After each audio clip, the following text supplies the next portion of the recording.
What is up, everybody? Back with another top 10 here today. And once again, Nick Franco is back on the channel. What is up, Nick?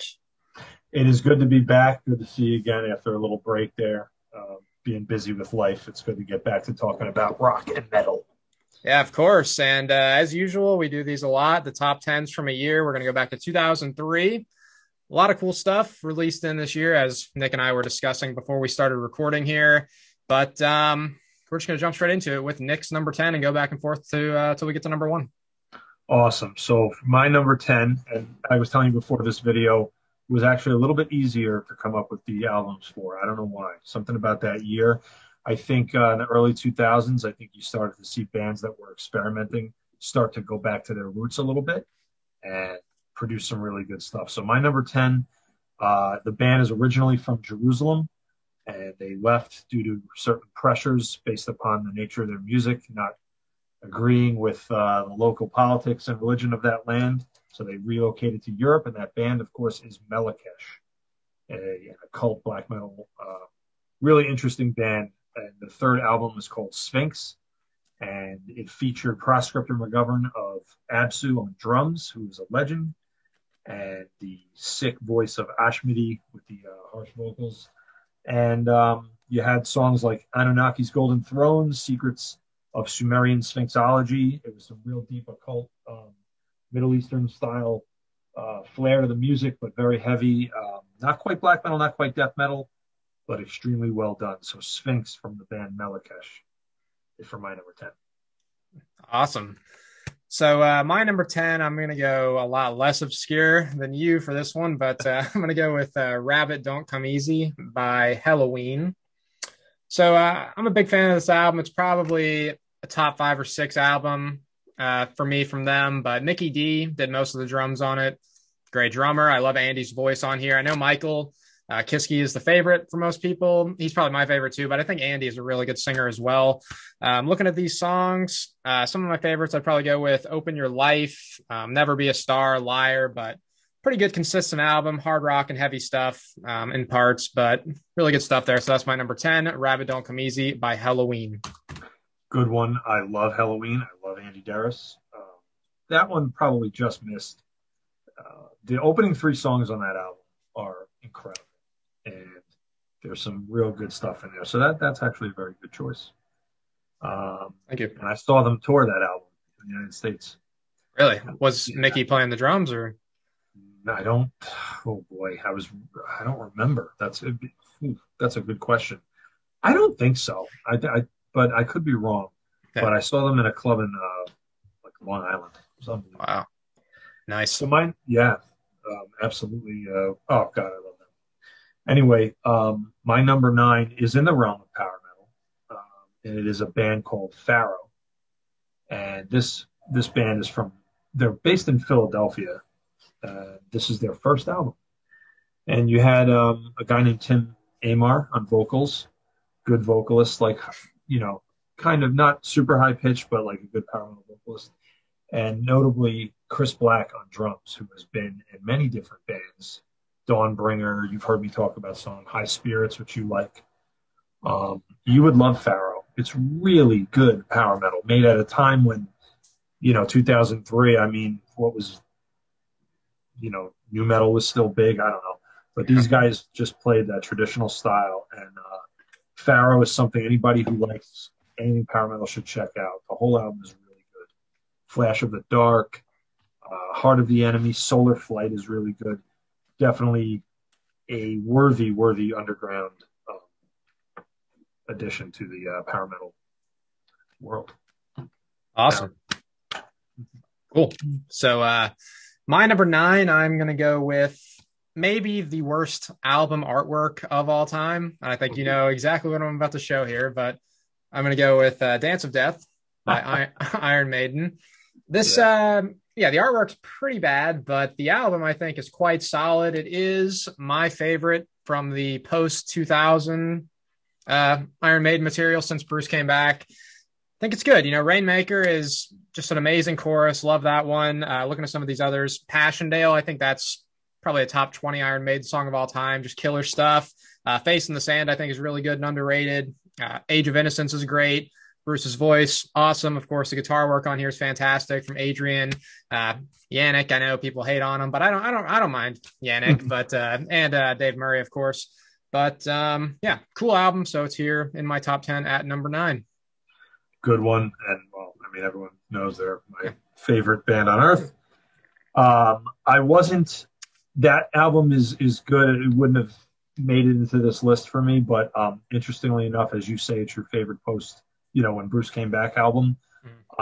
Passchendaele, I think maybe the best song that they wrote since Bruce came back. Yeah, killer stuff. Yeah, without a doubt. Good. So my number 8, getting real heavy again. We are going with Hate Them by Darkthrone, the Norwegian black metal godfathers there.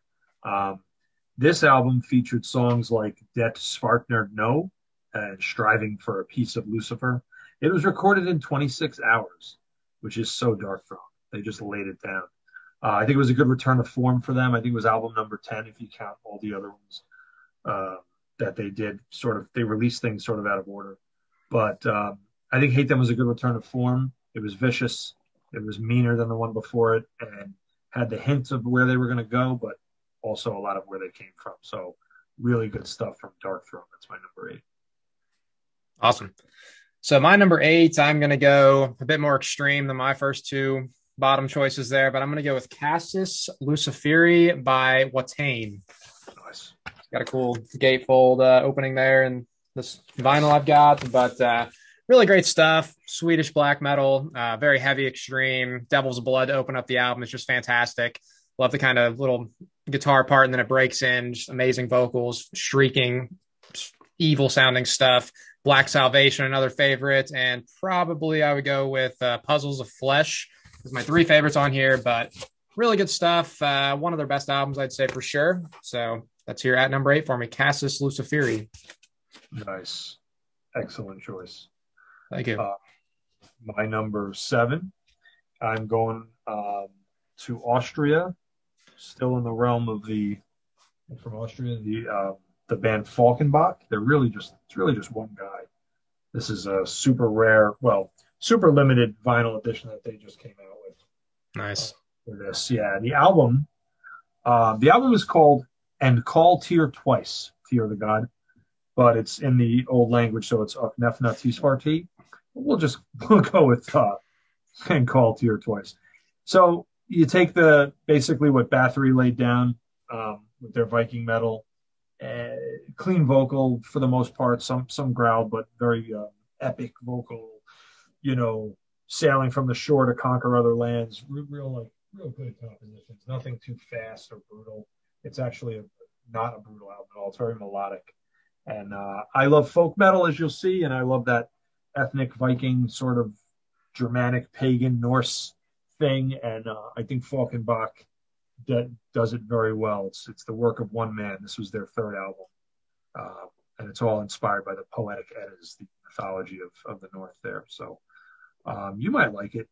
Yeah. It's definitely, if you like that Bathory kind of epic thing. So Falkenbach. Nice, good choice. Cool. So my number 7 we're at is one that I discovered through you on your Swedish top 10 bands. You had the band Armageddon. So I'm going to go with the album Only True Believers. Amazing stuff. It's very raw, but the sound on it is just amazing. Like you think raw black metal, you might think of like early Darkthrone. It's not as raw as that. Like, so if you think that's too raw, maybe try this out. It's very extreme. The riffs are just amazing. Just riffs everywhere that are fantastic. But looking at some of these songs, I'd probably go with Refuse the Blood of Jesus, the title track, and Poetry from Poisoned Mind as my 3 favorites on the album. But top to bottom, it's just really killer stuff. And glad I discovered it. So thank you, Mr. Franco. And that is my number 7. You're welcome. We may comment on that later. I'm not sure. We'll see. Nice. So my number 6 is the Portuguese greats Moonspell. And the album of 2003 is called The Antidote. And it, like I was saying before, it's just a glorious return to form from these guys. Dark, gothic metal with a real hard edge, but a lot of poetic lyrics. songs that really differ from each other, from real contemplative Floydian type stuff to real hard rock and shit. Um, Moonspell's The Antidote is one of their better albums, if I had to, because I'm really into that band. I don't know if you're into them. This is their sixth album, Return to Form. Uh, Definitely up there for me. So they can slide in there at number six. Something you guys definitely want to check out. Moonspell. Nice. So my number six, I'm going to jump over to Austria with Lucifer Incestus by the band Belphegor. Mm. Uh, yeah, Belphegor is probably at this point the heaviest band I've ever seen live. They're just like brutally heavy, but just amazing stuff. It's probably between them and 1349 for the heaviest band I've seen. But I really like Belphegor. They're some of my favorite death metal. It's like blackened death metal, a mix of black and death metal. But really, really killer stuff here. Love the vocals, very harsh, guttural at times, but he also hits kind of like higher screams, which I like a lot. The riffs are great. The drumming is insane. Looking at some of these songs, I'd probably go with the Goat Christ, Demonics, Staccata, Erection. Like these song titles are just ridiculous, but most of the album's killer. So that's here at number six for me. Really good, heavy stuff. Lucifer Incestus by Belphegor. Nice, very reliable band and good, great live. Mm-hmm. So we are in the top five, and I'm going with the poster behind me right there. Enslaved, Below the Lights. This was this album was showing like where they were headed.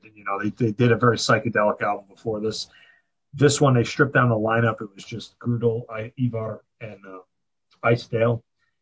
They had jettisoned some dead weight in the band, and they were headed to uncharted dark territories. So I could name they don't write a lot of songs. It's like 7 songs, I think. And I could name all of them. I mean, The Dead Stare, The Crossing, Ridicule, Swarm, and of course the great Viking metal anthem, Havenless, which, Jesus, is so good with the chanting. It's got a little something for everybody here, a little prog, a little black metal, a little death metal. Just only the way Enslaved could do it. Such a good album. Timeless, sounds just as good today.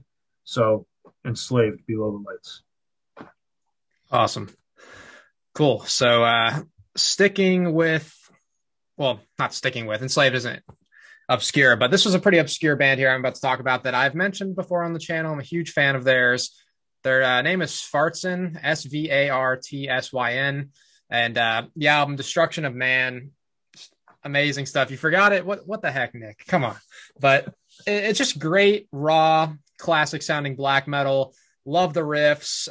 The main guy's name is Orneus, who he's the band leader, the vocalist, who I think he has one of the best and most evil sounding voices in all of extreme metal. Just love his voice, his riffs, his guitar tone.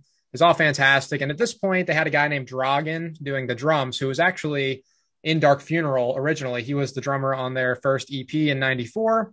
So he was in Svartsyn from 96 to 2010 doing the drums, and then Orneus did pretty much everything else in the band. But really great album here. Looking at these songs, I'd probably go with Archdemon of Bana, Demons Walking Earth, and Towards Chaos is some of my favorites. But top to bottom, there's really great black metal here. Svartsyn, one of my favorite bands in that whole genre. So they're here pretty high for me at number 5.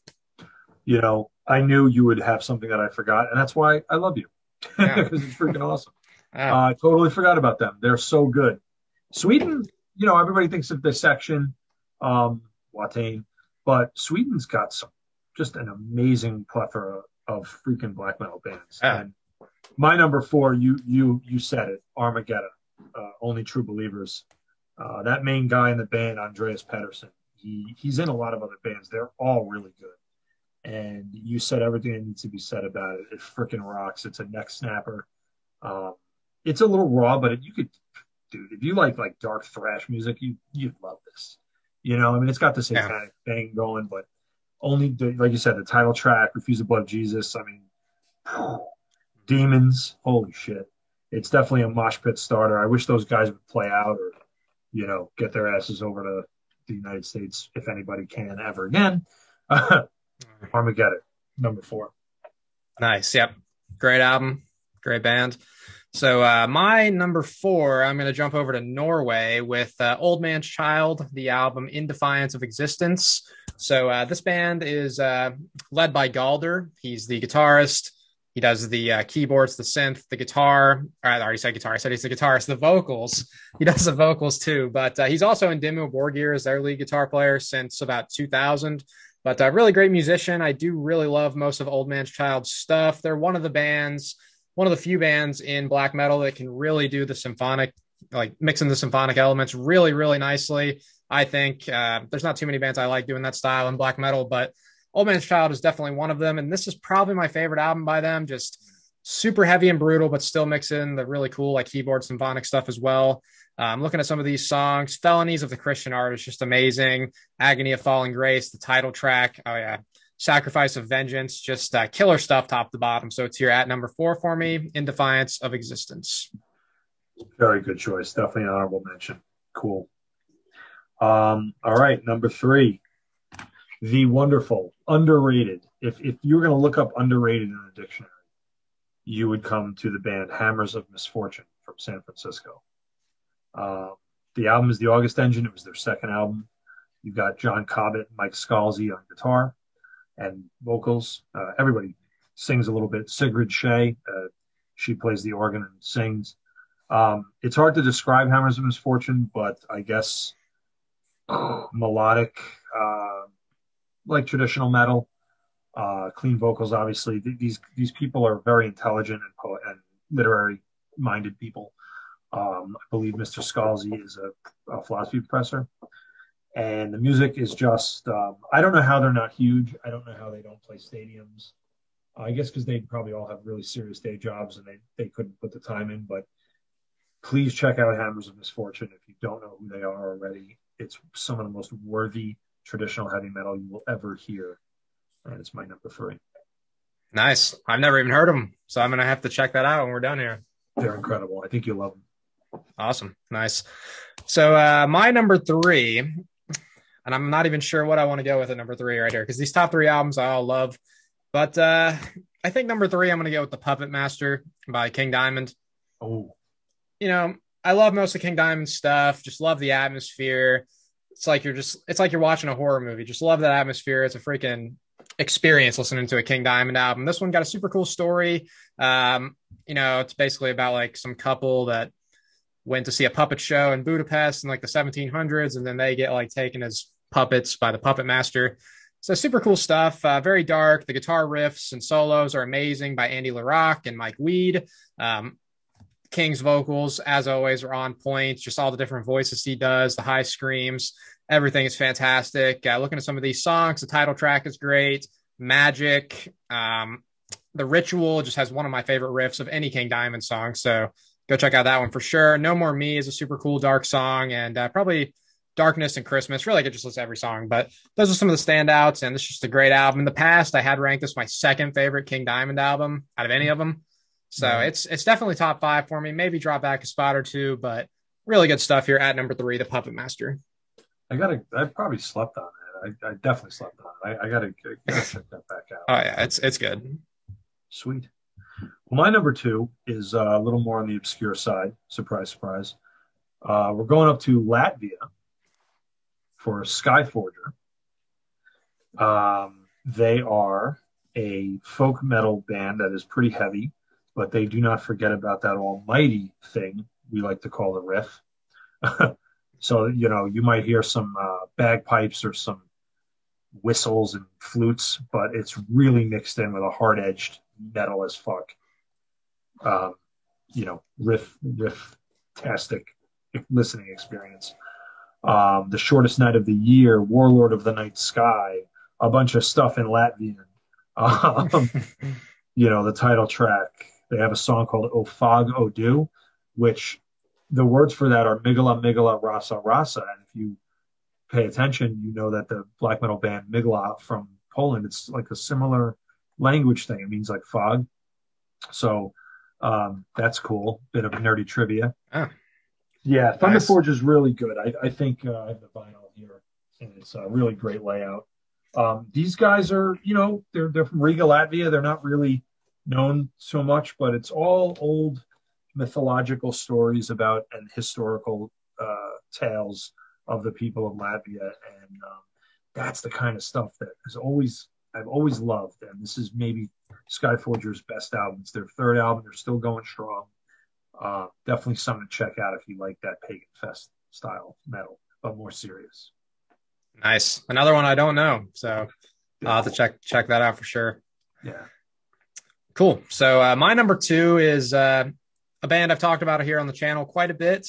Big fan of these guys for a while. They were my very favorite black metal band, but then Inquisition overtook them. But I'm going to go with Profane Genocidal Creations by Dark Fortress. Their second album, just amazing melodic black metal from Germany. Nice. Just as I said, they're one of my favorite black metal bands, one of my favorite bands in general. I would say this one is maybe my favorite album by them. It's super tough to pick between their first 4 because I think they're all just amazing. But Defiance of Death, I think that is one of the best black metal songs of all time. It's really long, a lot of different changes, the riffs, the vocals, all of it is amazing. Passions to Extinction, Moribund Be Thy Creation is top tier again. So just love most of this album. So it is here at number 2 for me. Profane Genocidal Creations, Dark Fortress. That's a goddamn good choice, Bryce. Thank you. Yeah, they're awesome. I'm supposed to see them. They're supposed to come over for one of these festivals, Maryland Death Fest, I think. Yeah. Let's hope they can get over here because they're serious business. Mm-hmm. All right, number 1. I knew as soon as you gave me the year, I knew what the number 1 would be. There's no question.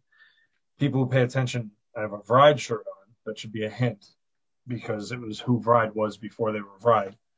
Windir, Norwegian pagan black metal, beautiful traditional painting there on the cover. Windir is from Sogndal, Norway. The vocalist on this album, Lickford, that's the album, I should say that, Lickford. It's the final Windir album because the singer passed away at 26. He died unexpectedly and tragically. Hail Valfar, those who know. The rest of the band, Strom, Stura on guitar, Haval on bass, and of course the great Steingrim on drums. One of the finest, classically trained, these are songs that you can just get into and listen to forever because they always give you something new. Fast, a lot of riffs, great keyboards, screeching vocals, it is black metal, but it's totally about history and folklore and things like that, and battles, and I don't even know what to say about it. It's one of my favorite albums ever. Songs like Fogning, The Mountain of Goats, Bloodsvik, Despot, the whole thing, Resurrection of the Wild.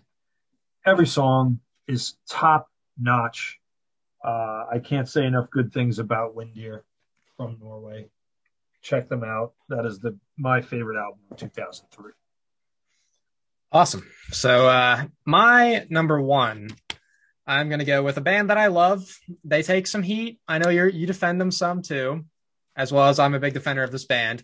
Okay. You go Cradle of Filth, Damnation, and A Day.